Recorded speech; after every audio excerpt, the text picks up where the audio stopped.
Good afternoon, everybody, and welcome to Grand Rounds. Today, it is my pleasure to introduce actually co-presenters. Dr. Mike Kitchell is a neurologist, and he's also the director of the inpatient rehab program here at Mary Greeley. And Dr. Greg Welk is professor of kinesiology at Iowa State and also the director of the Walk with Ease program. And they have kindly accepted our invitation today to provide us with a review of falls and what we can do to prevent falls. And so please join me in welcoming Drs. Kitchell and Welk. Thanks. I'm going to have to go over a lot of material here pretty quickly because we decided since Greg Welk and I have pretty much the same idea of preventing people from falling and keeping them healthier, we would just do a tag team here today. So I'm going to try to present pretty quickly here and then give Dr. Welk some time to talk about his work too. So I'm going to talk about the causes and the prevention of falls. Every 20 minutes, an older adult dies from a fall, and every 13 seconds, an older adult is treated in the emergency department for a fall-related injury. A total of 3 million patients per year are treated for fall injuries. And about 29% of those over 65-year-olds fell last year, and almost half of them had 2 or more falls. And obviously, many of them needed treatment or decreased activity because of that. And it's pretty obvious. I'm the rehab director here, so I have to take care of people after they fall with a hip fracture or a brain injury or even bilateral wrist fractures or other bony injuries that they can't go home because they are impaired. And so I see a lot of those results of falls, and that's why I want to emphasize how important it is to try to prevent those. And it's always a bad sign, too, that 20% of the elderly who had a hip fracture, the statistics show that about 20% of those die within a year. So it's not a good sign.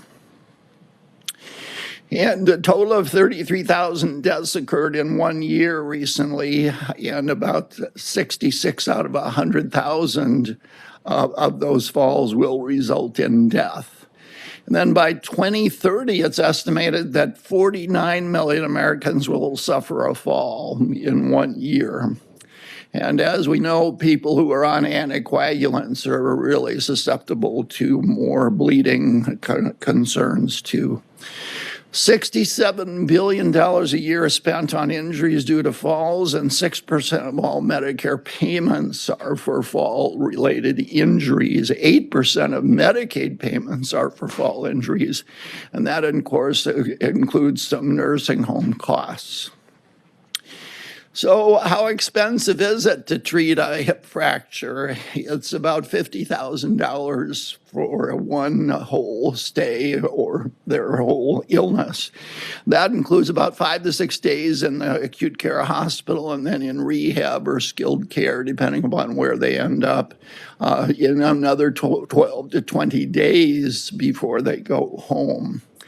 And 25% of elderly spend at least a year or more in nursing homes after a hip fracture. And as I told you, it's always a bad sign when they fall and have a hip fracture. Sometimes they don't completely recover. So as I said, I sometimes see some upper extremity injuries that will lead to a rehab stay or a skilled care stay because these people can't go home. They're not independent. And obviously, people who have osteopenia and osteoporosis are at high risk for fractures. The cost of a fall to the individual is great, but it's also the taxpayers or the group insurance that will be paying more because of that $50,000 treatment for that hip fracture. Now, in our quality measurements, both at the hospital and at the clinic, we have fall risk assessment. And then the hospital here does track the number of falls too as part of their quality and safety measures. So it's important for us to ask about falls and fall risk so we can help prevent them. Our accountable care organization, which is Medicare and also a Wellmark accountable care organization, our contracts obviously keep track of the cost of care. And so those organizations, those ACOs who prevent more falls are going to have more shared savings or success.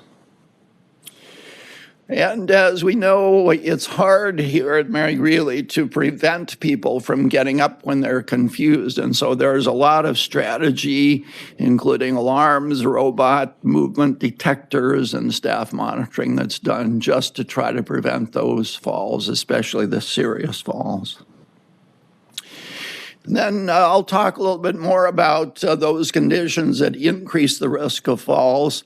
Frailty, gait disorders, Parkinson's disease, and other things like orthostatic hypotension. That is a very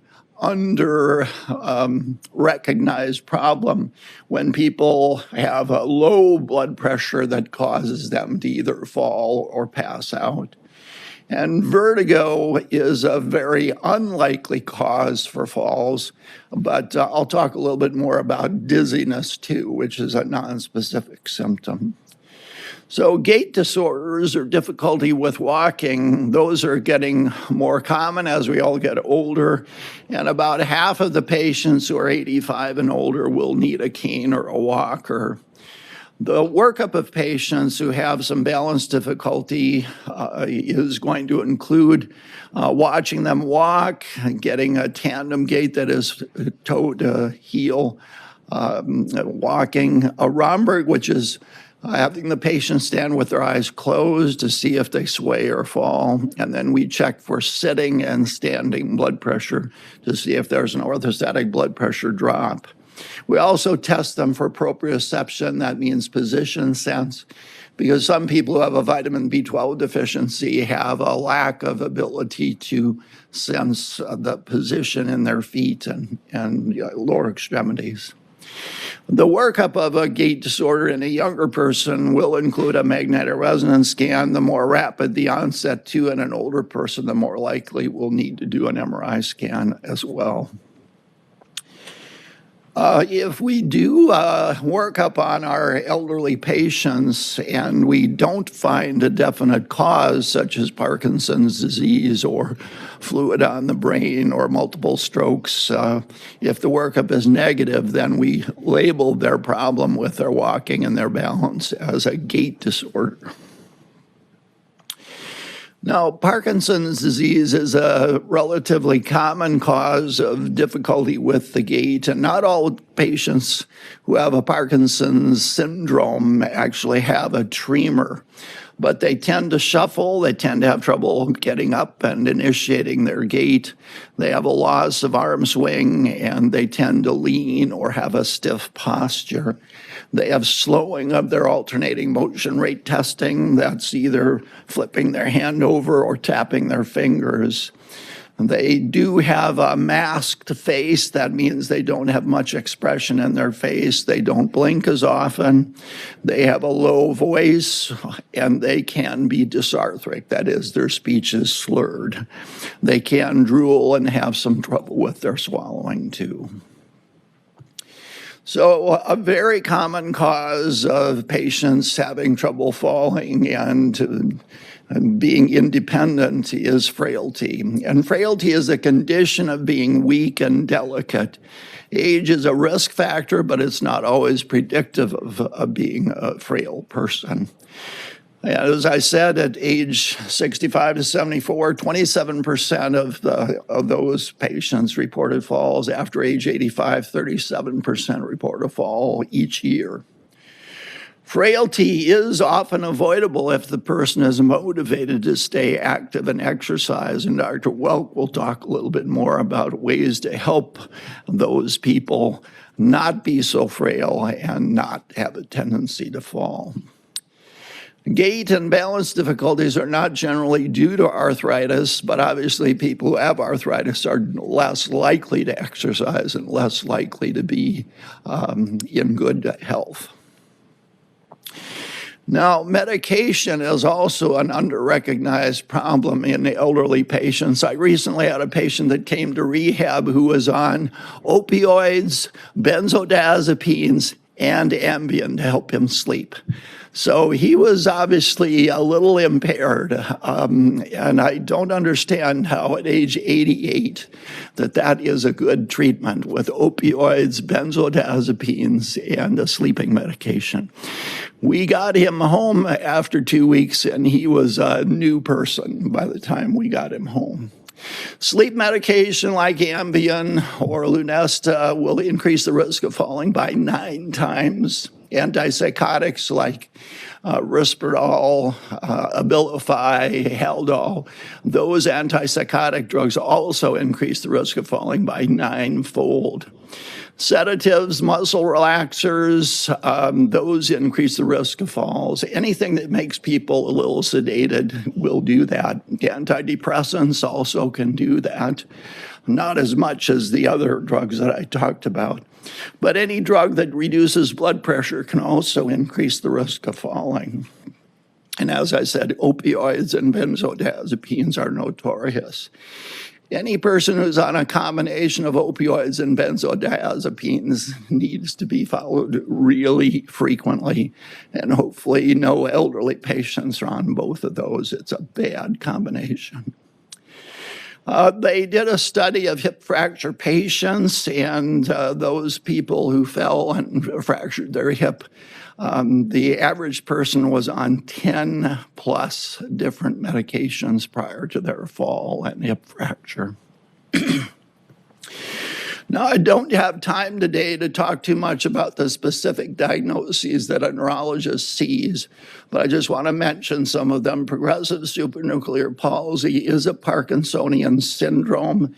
Those people often have a gait disorder, and they often fall on the stairs because their eye movements don't allow them to focus very well, and so they stumble going down the stairs or going up the stairs.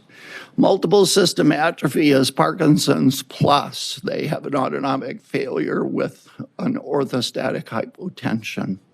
That diagnosis is also called Scheidegger syndrome. I just saw a lady in Marshalltown yesterday with corticobasal degeneration. She was walking very stiffly and was toppling over very easily.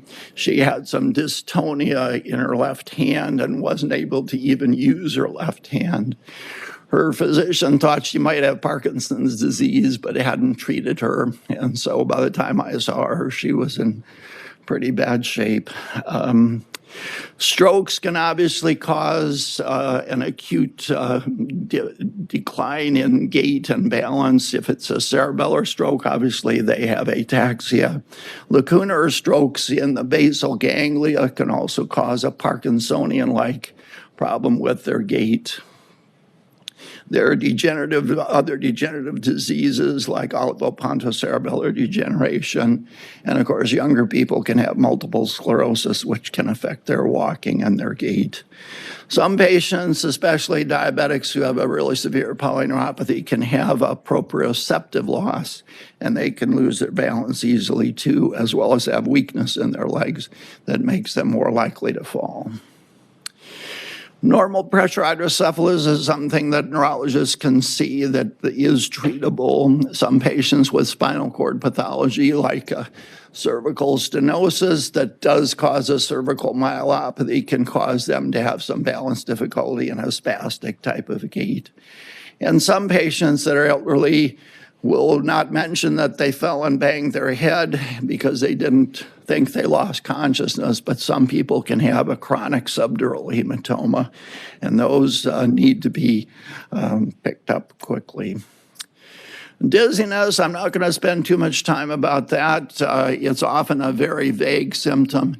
And the basic exam is if the patient is truly unsteady, it's not just dizziness, it's a gait problem or a balance problem. So it's important to look for all the causes that I've talked about too when people say they're dizzy. Does it mean they're having vertigo? Does it mean they're unsteady? The exam is what can tell you whether it's a gait or a balance problem. So as I said, patients who have a new onset or a serious problem with their balance, they need a neurologic consult because falling is predictive. The more falls they have, the more likely they're going to have an injury with their next fall.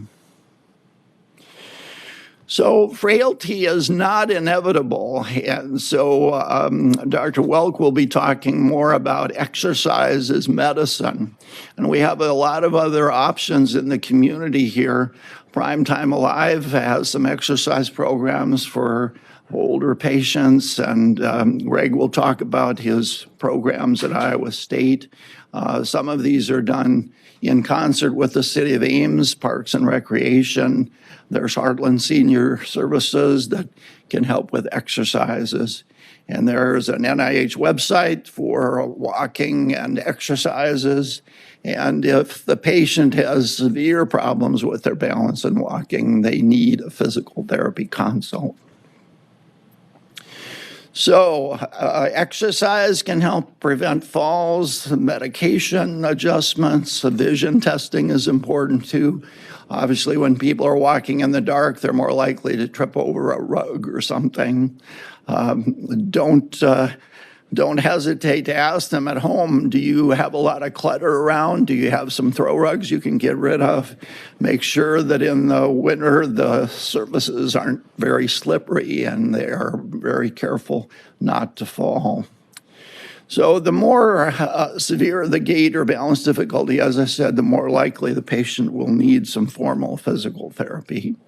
And there are some fall risk assessments that I won't go into detail about. Dr. Welk can talk a little bit more about those too. So as I said, physical therapy, there's a number of different training regimens that, again, Dr. Welk can speak to. Tai Chi, yoga, various dance therapies are sometimes helpful too, not just for frailty, but for prevention of falls. They've tested or they've evaluated whether vitamin C and calcium might reduce fall risk, but they found that higher dosages of vitamin D were not helpful. They might even be harmful. So again, the simple question, have you fallen recently, is a really good way to determine what the risk of falling is, because if people fall once, they're likely to fall again. And frailty obviously increases the risk. Like I say, for physicians, check the medication, check for orthostatic blood pressure drops, and then refer people who have gait disorders or balance difficulty to neurology and physical therapy. And then Dr. Welk will be talking about his program that I think is really interesting, and he's looking to hopefully get a grant to help do a little more research too. So I'll turn it over to Dr. Welk now. Great, the slides got brought up right away. So thanks. Yeah, I'm happy to share a little bit more about Walk with Ease. I have presented in this forum before, actually it was several years ago, pre-COVID. So we had this Walk with Ease program up and running, and we're really excited to share it. Then COVID hits, and obviously 2 years later. But we're really excited to be relaunching the local program, and it's running in the City of Ames and in Story City. And we're really excited about sharing it with you. And one of the take-home messages for all of you is that what we really need is your help in referring people. The program works. People really like it. We just need people to know about it. And you guys are the best source of helping us do that. So I'll walk you through a few things here. This logo at the bottom is our Exercises Medicine logo, and so we spell it the fun ISU way. But it is a true national and international outreach program focusing on promoting awareness about exercise as a vital sign, and exercise truly is medicine. And so that's our club that kind of helps our department run this outreach program, and Walk with Ease lives under there. I'll also explain a little bit what this U-turn logo is. You might not be familiar with that. So U-Turn is a transdisciplinary research network at ISU, and it includes a number of different interdisciplinary and transdisciplinary teams. And so a lot of people think of translation as bench to bedside in clinical work, but it also refers to translation of programs into practice in community settings. And so ISU is a land-grant university, and so we focus a lot on disseminating evidence-based programs into practice. So you can see that on this key priority. This is right off our website, but it facilitates the translation of evidence-based programs into practice in an array of settings and systems. And we do that with Walk with Ease and a number of other programs. So here I'll be sharing just about Walk with Ease, but I'd like to explain that notion of translation. So we're actually disseminating Walk with Ease across the whole state in partnership with a nonprofit agency called CHP Community, and they serve as a hub for referrals, for clinical referrals to community programs. And so Walk with Ease is just one program that's offered, and so we're working on this grand scheme of making it easier for clinicians to refer to evidence-based programs. But our role as the researchers is to study those evidence-based programs and make sure they work and how they can work better. And that's actually the advantage of implementation science, which we use. So we're not as interested in just in studying, does a program work? We want to study how it works and how to make it work better. So we're never satisfied with saying a program is evidence-based, because we know that when you take an evidence-based program and put it into practice, it doesn't always work exactly as it's written up. So there's all kinds of barriers and challenges to ensuring that it operates similarly across different communities and different settings with different characteristics. And so we study those characteristics to try to make sure it works. And our local program is sort of our test case, our proving ground. And so we use that as our hub to train our team, and our real goal is to start training other teams across the state to deliver that same program. But as I'll get to, we have both a local in-person program and a virtual self-directed program. So both are available to participants. But our key goal is to promote sustainable impact. So we work a lot on building sustainable programs, and our ability to run this through Exercises Medicine enables it to be sustainable, since I've got a steady supply of these students that keep coming through, and they're very well trained to deliver Walk with Ease with us. And they really appreciate the chance to do this work in clinical partnerships. So I'll share more about how Walk with Ease works. This is our website on our U-Turn page, and I wanted to acknowledge our team members. So this is Trina Radsky-Suchan, who leads the CHP Community Hub, and also my colleague Allison Phillips in psychology is an expert in behavior change and habit formation, and so she puts a lot of the theory-based strategies into our intervention. And this is Nick Lamoureux. He's a doctoral student that pretty much does most of the programming for Walk with Ease. So he leads the coordination of the local program and the state program, and has really been instrumental in keeping that going in a sustainable way. So I wanted to acknowledge their contributions. So let me take a step back a little bit and tell you this whole broader history of Walk with Ease. So it's actually very strongly endorsed by the CDC as a lifestyle management program. And so you see it referenced here. And the objectives are to improve balance and strength, improve arthritis symptoms, increase strength, walking pace, confidence, and one's ability to manage. So it's a very robust program and is good traction at the federal level. It's actually delivered in coordination with the Arthritis Foundation, another group called the National Association of Chronic Disease Directors, and the Osteoarthritis Action Alliance. So a lot of acronyms there, but all three groups work very closely together, and we're on calls regularly with all three groups. All of them know what we're doing here in Iowa, because we do serve as the state hub for delivery of Walk with Ease across the state. So we're trying to standardize how it's delivered and promoted so we can ensure the quality of the programming at that scale. But some of the ideas that we're developing are actually being used by these other partners, and so it's really fun to have the potential to influence this program at a larger scale. But now, more locally, let's walk you through kind of what that looks like. So first, I thought you'd want to see the evidence. So this is a series of papers that just talk about the evidence. Most of it comes from the arthritis literature, but you'll see a lot of the papers compare what's called the self-group and the self-directed, and we actually deliver both of those. And I'll walk you through a little bit of the strengths of both. So the group program allows groups to walk together, which has a lot of value because there's accountability. The older adults can work together, and I'll show you what value and impact that has. But the self-directed is also nice too. We actually had this program running again, 2 years ago, and had to adapt our group program to make it self-directed. And so we enhanced it with virtual health coaches and a number of other strategies. And there's a lot of advantages of that you can deliver it more efficiently at scale.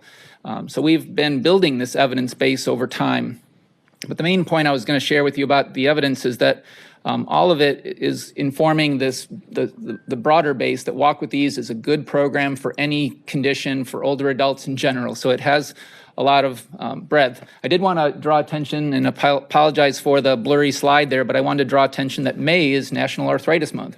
And Dr. Kitchell shared all kinds of evidence about falls, and arthritis has very powerful statistics as well. So 1 out of 4 adults has arthritis. 24 million Americans are limited in their activity by arthritis, and 40% can improve your function by 40% if they're active. And that's the group we're really trying to target with Walk with Ease. They really can learn to walk with ease, and it does help reduce their symptoms, but it also does a lot of other things along the way. So we all know that walking is important for older adults in terms of not just reducing arthritis pain, but improving mobility, reducing fatigue, enhancing independence, improving quality of life, and we can go on and on and on. But the point I wanted to make today is more about the impact on fall prevention. And so this is a cycle that's been well established in the literature that if you have reduced physical activity, as people get less active, their function obviously declines. They have an increased fear of falling. That leads to less activity, which leads to more declines in function. And this cycle is hard to stop. And so by interrupting it with promoting physical activity, you can improve function, reduce fear of falling, and improve activity further. And so that's the cycle we're trying to spin off of, is kind of break that cycle and start a positive cycle of physical activity that helps them be more independent, have mobility, have less fear of falling. And the literature does focus on, in fall prevention, on balance and Tai Chi and some of those. But I'll make the case here that walking may have just as much power as a potential primary prevention strategy as these other approaches. And this is actually from a paper a group we've been following, and the title of their paper says, "Walking can be more effective than balance training in fall prevention among community-dwelling older adults." And so what they did in the study is they randomized people to a walking condition and a balance program. And so they both had similar amounts of one-on-one training. And this walking program was community-based. They kind of gave some guidelines, but they encouraged people to walk in the community. And you'll notice here that in their intervention, these people were getting close to 9,400 steps and compared to 6,600. And this is in Japan, where they still, hold on to that 10,000 step mantra. But this is mainly just showing that the walking intervention did promote increases in walking. But the key part that I thought was really interesting in the study is, and the authors highlight this, they refer to this as an inoculating effect of walking. So if you look at trips, and this is not trips like travel, it's trips that we stumble, right? So they tracked the number of trips, and it's not surprising that people that walk more have more trips. And so that's shown in this dot here, the black dot. They had more trips than the balance group. But if you look at falls per person year, walking had less. And so it's almost like the walking led to trips and stumbles, but the people didn't fall. Because they've been inoculated, they can gain their balance, they can recover. And so that's something that I don't think gets covered enough, is that the walking really can help create that inoculating effect. And they tracked it with another outcome of, as well, trips per person step. You're going to have more trips the more times you step. But if you study that with falls per person per step, you have fewer falls. And so that shows that these older adults can improve function, and even the more they walk, they're going to have fewer falls per step than a person that doesn't have that foundation or that functional fitness. So I thought that's interesting for you to think about, and that it really is what we see in Walk with Ease. We're seeing these positive results in some of these participants, and that's what we wanted to share. So let me walk you through a little bit more of how our programming works, and I'll walk through a little bit of the group programming and the virtual. So I'll emphasize the local, since that's really one major benefit we have of being here in Ames and Story County, is we can deliver this group programming with our exercise medicine team. It's harder for us to deploy that across the state, but for those people, we do have the virtual program. But the eligibility is pretty simple. It's open to any adult 60 and older, and they have to be able to stand for 10 minutes without increasing pain. We used to have a requirement for a physician referral, but we don't anymore unless the patient is unsafe to exercise. So if they have a risk factor or diabetes or some other chronic condition, then they do need a physician referral. But they can sign up on their own. If they pass the PAR-Q, then they can enroll themselves. But all the information is here on our website, walkwithisu.org, and people can email our team here, and I'll show these links later. But it's really easy for older adults to sign up. As mentioned, we have two different programs, the self-directed or virtual, and actually even in Ames, there's a lot of people that have chosen the virtual option just because it's more flexible and they can do it from home. They already have a walking routine or maybe somebody that can hold them accountable at home. But we've really found some nice experiences and outcomes in this group in-person program, and I'll show you some videos to prove that. So again, the emphasis is on regular physical activity through walking. It's a really simple, easy program for older adults. It's suitable to any older adult that wants to start or maintain an active lifestyle, and the benefits apply to many things as we've talked about. It runs for 6 weeks. There's a guidebook with lessons and weekly accountability reminders. So in the in-person, they get a book and some structure from our instructors, but in the virtual, they get the same content, but in a virtual format. But the goal is to build up to 30 minutes or more on 5 or more days a week, which is the physical activity guideline. But that's kind of just this ambitious goal. The real goal is just for each person to walk and build their own function and capabilities at their own pace. So what's in the program? Again, all this is outlined in the book, but motivational tools, strategies, resources, instructions to safely start and progress walking, exercises to strengthen and stretch, and information about arthritis symptoms, management, and exercise. So this book is available on Amazon.com, but we also provide it for free to all of our participants. So we're trying to encourage them and make it easier for them to sign up. So it comes with enrollment in our program in both the group or self-directed versions. And so this is the advantage really of the group program is that all of this gets delivered by the instructor at each session. So over 6 weeks, they get these lessons, they walk together, they stretch together, and there's this group dynamic that's really fun to see. And so I'll pull up some videos. This is our lead instructor, Sarah Steege, that is one of our exercise medicine leaders, and you'll see that they're doing some chair stretches, and then this is them walking. And I'll show you these videos on the next page, and I think this will play. Those of you who are newer, this is our Wednesday starter that we'll talk about kind of some educational information, and a lot of this stuff is talked about in that book that you have.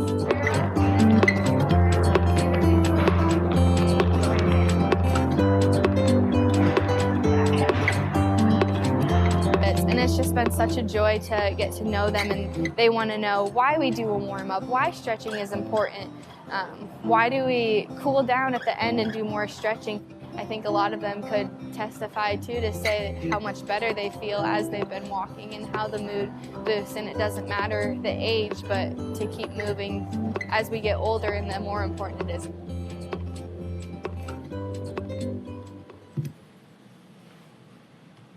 Okay, great. You can get a general glimpse. If the building looks familiar, it's at Ames Community Center right downtown there.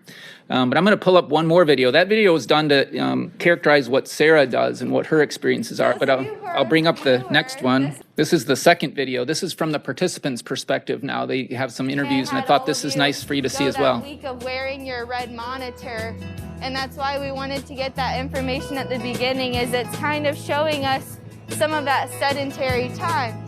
I think I got an email because I kind of keep up with stuff going on at the university, and it just sounded like a good opportunity to get moving again. And so I always do better if I have a commitment to something on a regular basis. We do hardly any exercise at home, and this keeps you going, walking with a group. Sometimes I'd like to give up, but they're not giving up, so you just keep going with them. It's always nice to get encouragement from other people, like when I finish, it's, "Go, Pandora!" All right, great.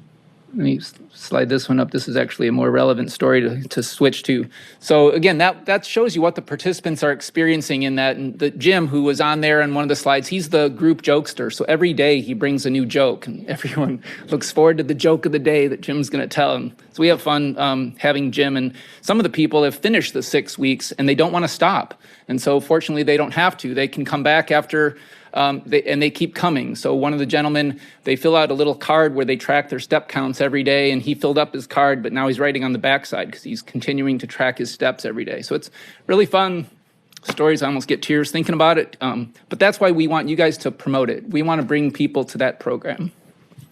So this is what Sarah wrote about what people are experiencing from Walk With These, and these are their quotes. So this is what they told her. And they want this program promoted and more broadly visible in the community. This one here at the bottom, she also mentioned that she used to wake up through the night and toss and turn due to pain in that nerve. She no longer experiences that pain at night. So she gets, this is just one patient, one participant telling a testimonial, but it's the type of story that often doesn't get told in a research article, right? So this is the story that I wanted to tell and let you see the video. So anyway, that's the program, and that's what we're trying to promote here locally. But I do want to share the impacts on fall prevention because they're pretty powerful as well. So as Dr. Kitchell mentioned, we actually are studying the local program for the potential for fall prevention, and we're seeing the results we expected. So they participate in the 4-stage balance test, 30-second chair stand, 10-foot up and go, a normal gait speed, and 2-minute step test. So a really quick battery of functional fitness tests. And these are linked to the STEADY assessment tool that's recommended by the CDC. That stands for Stopping Elderly Accidents, Deaths, and Injuries. And so this shows the different pictures, and this is just a quick preliminary analysis, but I wanted to highlight this one in particular. This is the timed up and go test, and the blue shows pre and the red shows post. And so these people are improving drastically in their ability in the timed up and go, which, as Dr. Kitchell mentioned, is one of the more powerful tests. But all the data falls into line with balance being better, chair stands, step tests being better. And this is just preliminary. We're still collecting more data, but our goal is to study the potential of this to be a true fall prevention program. I think it has merit regardless of whether it prevents falls or I can document it, but I think we'll see the evidence is pointing to the fact that it might have some utility as a clinical fall prevention program. So I did want to also share a little bit more about the virtual program because we're also enhancing that. So our version here, instead of just a person getting a book and being told, good luck, you're on your own to start Walk With These, we actually enhance it with several behaviorally based programs. So we have motivational interviewing, so we train students to be health coaches, and they supplement the experience the person's getting, and that accountability is also really powerful. And the third arm gets habit formation training. So we're studying not just telling a person what to do, the knowledge part, but also trying to study the habits that they form and how to form those habits. And so we're learning more about how those interventions work too, and maybe the combination of the motivational interviewing and the in-person is the optimal scenario. So again, we're studying this in partnership with our state level partners.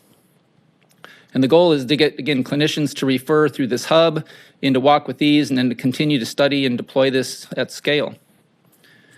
So I'm going to walk you through the final step here of what happens like in the registration process. So all of the information is at walkwiththeseisu.org, and so this shows if they click the big red button, that's all they need to do to sign up. And there's information on both the in-person and the virtual. And here's showing the information for the in-person. Again, all they have to do is click the big red button and we'll take care of them the rest of the way. They fill out a simple form. We know that people might not be internet savvy or be able to fill out the form like this. We have other options. And so this is where all of you come in. So this is a statistic that I found just this week on a webinar. It was about how to prescribe exercise for people with arthritis. And it's adults with arthritis are 18 times more likely to be active or participate in an evidence-based program when it's recommended by a provider. So again, that's where you guys come in. And so if we can get the referrals out and get people to be aware of this program, we'll take care of the rest. We'll deliver the program, we'll get them up, and maybe that feedback comes back to you guys as reduced falls, improved function. So this is how you can help. So we have some flyers up there that you can use. These are also on our website, or we can, I think Sally's going to forward these around to you, but this is a picture of the flyer. Again, people can sign up without the referral. If they do need a referral, we have a form here that they can use, and that provides their approval that they can sign up for the program. So if they come to us and they have a risk factor, we'll send them back to you. So you can alleviate that or streamline that just by giving them the referral directly and saying, I think this would be good for you. They could email us at this address and we'll take care of the rest. We'll help them through that process. They can also call. We also have a script that's available through CHP Community that's easy to fax in. It's a fillable PDF form. And the last option is possible EMR referrals. We had talked to the emergency room folks about building this into the EMR, and I think with other priorities it hasn't happened, but that's another option to make it even easier, that there's just a pull-down button and that it would send a fax to our team or to the CHP hub, and again, we would take care of the rest. So we're really excited about the program and wanted to share it with you. I guess that's all I have, but happy to answer any questions you guys might have. And Dr. Kitchell as well.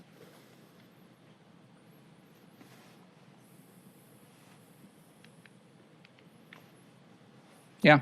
How many participants have you had so far? We're probably in the 20 to 30 range. So the people you see here are our core group, and it's a good number of 10 to 20 that have continued to come back, and we need more participants. And they keep telling us, how do you guys get the word out? Can you appear with Mel in the morning and I told them I'm doing this. And so they want the story told. So we'd love to get a bigger group going out there.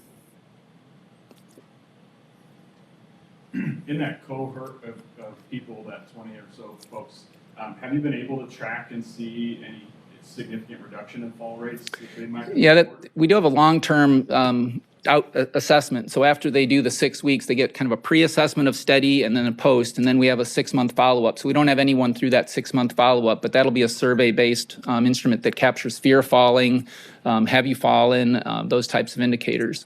So we will follow them up. And in our state program, we do the same. Yep. Where to walk in inclement weather. Sure. And so are the smaller communities are they open to open up schools and things like that for places to walk? Yeah, the mall walking is a popular thing. One of the reasons that, again, the self-directed is a really nice option is because people can walk wherever they can in their local community, and we're trying to partner with area agencies on aging or fitness centers. YMCAs have been trained to deliver walk with these, or extension offices. But you're right, the rural populations still have some greater challenges. But the self-directed provides an option. But we'd love to figure out how to help different areas in the community across the state be able to do the walking. Yeah. Can it be done with a walker? Yeah, sure. We actually have our colleague that works at CHP Community is a leader in the urban polling movement, and so we train people in using the poles, but they can also use a walker. Even in the gym, as you saw it set up, we actually have chairs set up around the periphery, and when we've brought people there, they're like, why are there chairs there? Well, they want to stop and rest, and so they can take a lap and then rest and then take another lap. So. Yeah. Yeah. Are there certain conditions that require physician approval before participation? We use a standard PAR-Q physical activity readiness questionnaire, and so it captures cardiovascular disease risk factors primarily, but you guys would know about more the fall risk. And so if you are prescribing, or if you have a patient that you think is too great of a risk, then you wouldn't refer them. But if you think they could benefit from controlled supervised walking, then we'd be fine having them in the program. We have an online question. Do you track individuals' body weight? Not only as probably a demographic characteristic, so we're not really interested in weight loss. We do track that as, a standard demographic screener, so we have height, weight, blood pressure as baseline measurements, but we're not really focused on weight as an outcome.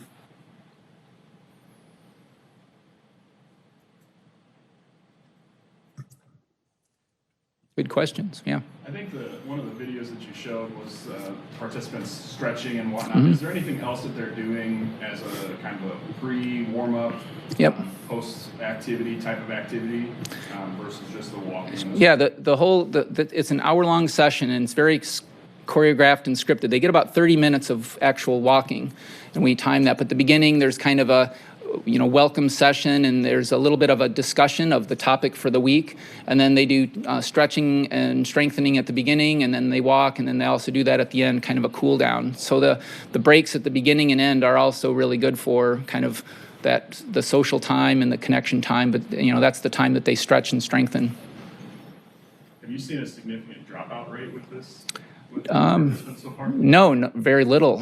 So there's a lot of attrition actually in the self-directed. So when people sign up, they, like many people, they might sign up with good intentions of completing this virtual program, and then they kind of give up. And that's maybe because it's not as engaging as having that accountability to show up. Actually, some of the older adults were really concerned about what happens now when our students are maybe starting to spread out with the end of the semester. And so a couple of them are going to be gone this week, and the participants literally said, we're really worried if we miss 2 weeks that I won't get back and do it again. And we said, don't worry, we're going to have, we're going to continue. So yeah, they worried that the program and the timing would be a little rough and that they might lose that accountability. Yeah. I might just add something too. Besides the Walk with Ease, the Iowa State Kinesiology Department with Elizabeth Stegemuller is doing a lot of research on exercise for Parkinson's patients. And we have a lot of people who enjoy the group programs. They have a program every day of the week that they have people either virtually participate in, or hopefully now that COVID is settling down, they'll be back in person. But just as Greg indicated, some of the younger people around definitely were part of the reason that these Parkinson's patients like to show up to the group sessions. So, but again, group exercises certainly have some attraction for people. Yeah. Dr. Kitchell, do you know, are a lot of those programs that Dr. Stegemuller is running, are they open to all forms of Parkinson's, idiopathic Parkinson's, and Parkinsonisms? Yeah, she actually is doing a study, though, on early Parkinson's disease, and so those Parkinsonian syndromes, I think, would be ruled out. But she is trying to get some early Parkinson's patients that have not been on any medication. She wants to do exercise to see if that can delay the symptoms and maybe delay even the treatment too. So, yeah.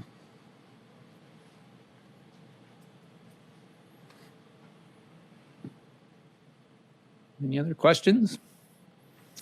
As Dr. Kitchell said, Dr. Stegemuller has a similar kind of team of students, and Dr. Jacob Meyer is doing some really innovative work on exercise and depression. So as we were talking earlier with exercise really is medicine. It does so many different things. And so we're just a few miles down the road, and formalizing some of these partnerships, that it's not one individual, but we can formalize like how we deliver quality programming and support community-based health initiatives in here and across the state.